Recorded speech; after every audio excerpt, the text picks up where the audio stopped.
Pourquoi avoir choisi comme inspiration Joséphine Baker? Bah déjà, l'inspiration tout court, c'est vraiment elle qui m'a donné envie d'écrire les légendes. C'est-à-dire que j'ai eu l'idée d'écrire les légendes quand j'ai lu, mais il y a très longtemps, Les culottés de Pénélope Bagieux.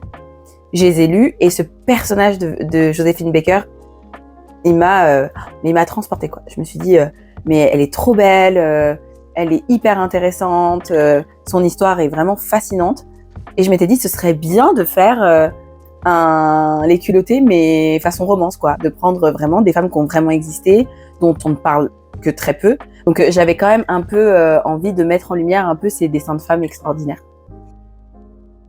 Pourquoi du coup la maison de Nox, cette maison d'édition qui vient de sortir là Moi j'avais ce projet en tête et j'avais vraiment envie d'une maison. Enfin, déjà j'avais l'impression que mon projet, je savais déjà que c'était un hybride parce que la romance d'espionnage ça se fait pas, ça n'existe pas.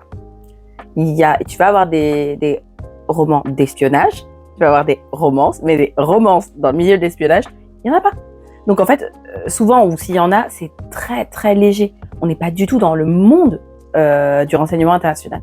Donc je savais que j'étais en train d'écrire un hybride. Donc j'avais quand même envie d'avoir un éditeur qui ait quand même une certaine légitimité, une certaine connaissance en littérature générale. Ça, je savais que c'était quelque chose que je voulais.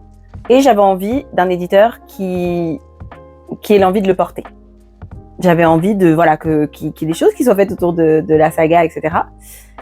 Et j'avais 2025 où j'étais libre et Nox avait de la place et avait envie de porter le projet. Il y a vraiment Nin donc Nin Gorman, qui est la directrice d'édition, qui a pris le projet, l'a lu et a été hyper enthousiasmée.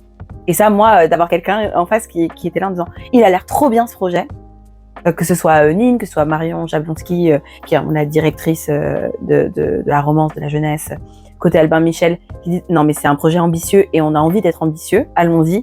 Moi, c'était ce dont j'avais besoin pour me lancer.